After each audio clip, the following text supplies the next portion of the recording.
Yeah. From the heart. So, some things we must understand is that this reality does a very good job at trying to take what is meant for us and taking that away. And why that occurs is because it's not necessarily it's being taken away. It's more, if something is vibrating at a certain frequency, say an existence is vibrating at a certain frequency. If we, as frequency, which we are, if we start to lower our frequency, it's almost like if we were once so tall we could just take an apple off a tree because we were that tall. If we start to shrink, we stop being able to reach for the apple. It doesn't necessarily stop us from getting the apple, because we can learn how to get back to that apple. We can learn how to, climb the tree.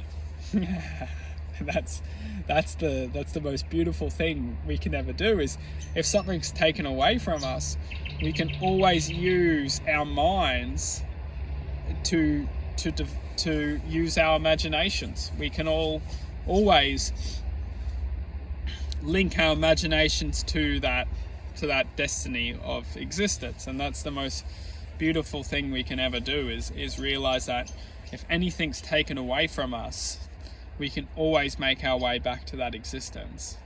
And it's infinitely possible.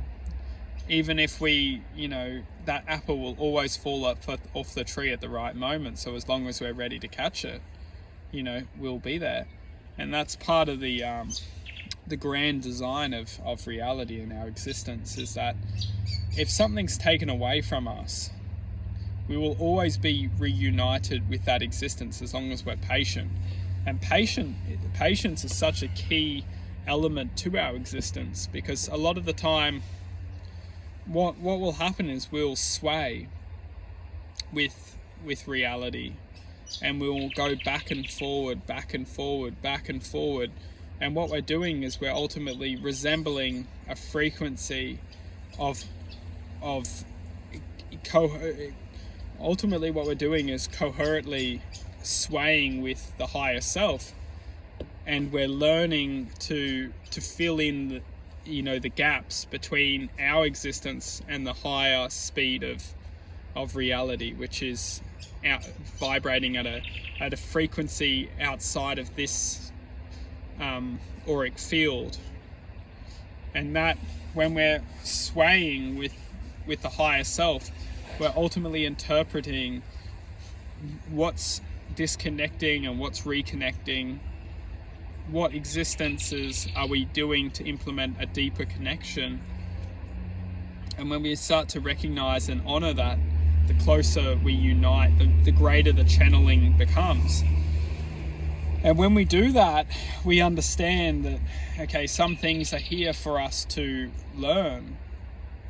Some things are here in this reality for us to truthfully align to and honor that as a gift from, it's not necessarily a gift, but some things are just here to deepen, are here for a reason.